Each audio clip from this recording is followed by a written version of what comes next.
ان کے خلاف شیعہ اور بریلوی علماء لامبند ہو رہے ہیں۔ سرکار نے لکھنؤ میں ان کے لیکچر دینے پر روک لگا دی ہے اور اب ان کے خلاف فتویٰ بھی جاری ہو گیا ہے جس میں ان کے بھاشنوں کو حرام قرار دیا گیا ہے۔ دنیا کے مسلمان بہت بڑی تعداد میں اماموں، فقیروں، درویشوں کی مزاروں پہ جاتے ہیں، اپنی عقیدت پیش کرتے ہیں اور وہاں منتیں مانگتے ہیں۔ ذاکر نائک کہتے ہیں کہ جو مر چکا اس سے کچھ مانگ نہیں سکتے، یہاں تک کہ پیغمبر محمد صاحب سے بھی نہیں۔ آج کی تاریخ میں ہم محمد صلی اللہ علیہ وسلم سے بھی نہیں مانگ سکتے۔ باقی لوگ کو تو چھوڑو، سنت اور باقی بابا لوگ کو چھوڑو، محمد صلی اللہ علیہ وسلم کو بھی ماننا ہمارے لیے حرام ہے۔ جو شخص ذاکر نائک اسامہ بن لادن کی بھی تعریف کرتے ہیں، کہتے ہیں کہ اگر وہ آتنکوادی ہے تو ہر مسلمان کو آتنکوادی ہونا چاہیے۔ آپ میری رائے پوچھیں تو اگر اسامہ بن لادن اسلام کے دشمنوں سے لڑ رہا ہے تو پھر میں اس کے ساتھ ہوں۔ اگر وہ امریکہ یعنی ایک آتنکوادی کو آتنکت کر رہا ہے تو میں اس کے ساتھ ہوں۔ پھر تو ہر مسلم کو آتنکوادی ہونا چاہیے۔ ذاکر نائک مہاراشٹر کے ہیں، دنیا بھر میں اسلام پہ لیکچر دیتے ہیں۔ وہ اسلامک ریسرچ فاؤنڈیشن نام کی سنستھا چلاتے ہیں جو پیس ٹی وی نام کا چینل چلاتی ہے۔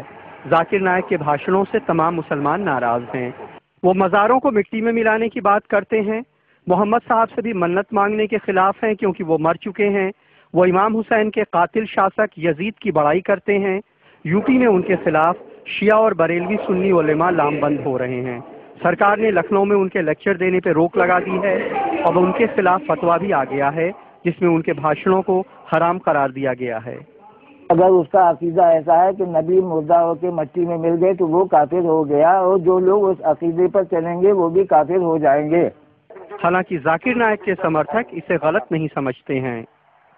پوری دنیا میں مسلمانوں ہی میں الگ الگ عقیدے کے لوگ ہیں، ہر آدمی اپنے عقیدے کے حساب سے بات کہتا ہے اور ہم یہ سمجھتے ہیں کہ اس کو بات کہنے کا حق ہے۔ لیکن یہ حقیقت ہے کہ ذاکر نائک کے بھاشنوں نے مسلمانوں کو دو گٹوں میں بانٹ دیا ہے۔ لکھنؤ سے کمال خان، NDTV انڈیا کے لیے۔ اور اس معاملے میں اپنی صفائی دیتے ہوئے ذاکر نائک نے کہا ہے کہ میں نے اسامہ بن لادن کے بارے میں جو بات کہی ہے اسے ادھورے ڈھنگ سے دیکھا جا رہا ہے۔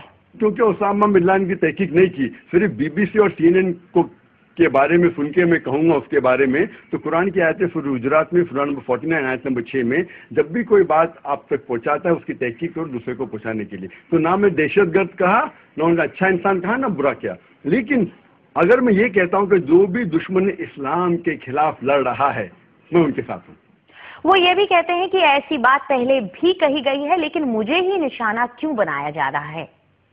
وہ لوگ مجھ پہ فتویٰ جاری کرتے ہیں کہ کیونکہ میں نے یزید کے بعد رحیم اللہ کہا، میں اللہ بھی دن کہا، میں کافر ہوں، تو ان کو یہ بھی فتویٰ جاری کرنا چاہیے کہ امام غزالی نعوذ باللہ کافر ہے۔ یہ کہنا چاہیے کہ جس نے بخاری شریف کی شرح لکھی حافظ ابن حجر عسقلانی، وہ بھی کافر ہے، نعوذ باللہ رحیم اللہ۔ تو دیکھنا چاہیے کہ جو لوگ نے فتویٰ دیے، دارالعلوم دیوبند، دارالعلوم ندوہ، جماعت اسلامی، اہل حدیث، سارے علماء کہتے اختلاف ہے، اور اگر کوئی کہتا ہے تو کہہ سکتا ہے، اور کچھ لوگ نے علماء نے کہا کہ کہنا مستحب ہے۔ تو یہ لوگ، اس کا مطلب یہ لوگ کہ مجھے پک آؤٹ کر کے یہ چیز تو ہزاروں لوگ کہہ رہے، کیوں مجھے ہی لے کے ان لوگ اگر فتویٰ جاری کرنا ہے تو یہ فتویٰ جاری کرنا چاہیے کہ جتنے لوگ نے کہا اور لکھ دینا چاہیے۔ اور اس مسئلے پر ہم نے اسلامی ودوان مولانا وحید الدین خان کی بھی رائے جاننے کی کوشش کی۔ پہلی بات یہ ہے کہ ڈاکٹر ذاکر نائک کوئی اسلامک اسکالر نہیں ہے، انہیں اسلامک ایشوز پر بولنا نہیں چاہیے۔ دوسری بات یہ جو ہے کہ پیغمبر سے ماننے والی بات، تو مسلمانوں میں دو علماء کے دو طبقے ہیں، ایک دیوبندی علماء کہلاتے ہیں، دوسرے بریلوی علماء کہلاتے ہیں۔ تو بریلوی علماء یہ مانتے ہیں کہ رسول اللہ سے ہم مانگ سکتے ہیں، لیکن جو دیوبندی علماء ہیں وہ اس کو جائز نہیں سمجھتے۔ تو دو الگ الگ رائے ہیں مسلم علماء کے درمیان۔ میں فتویٰ کے طریقے کو غلط سمجھتا ہوں۔ اگر کسی کو کسی کی رائے ٹھیک نہیں لگتی تو وہ اس کے لیے ریزن پیش کرے، ریزن قرآن اور حدیث سے ریفرنسز دے۔ فتویٰ لگانا یہ میں اس کو بہت غلط سمجھتا ہوں۔ کسی کو یہ ادھیکار نہیں ہے کہ کسی کے اوپر فتویٰ لگائے، یہ ادھیکار کسی کو ہے ہی نہیں۔ صرف یہ ادھیکار ہے کہ وہ اپنی بات کو قرآن اور حدیث کے ریفرنس کے ساتھ پیش کرے۔ جو اسلام کا نام لے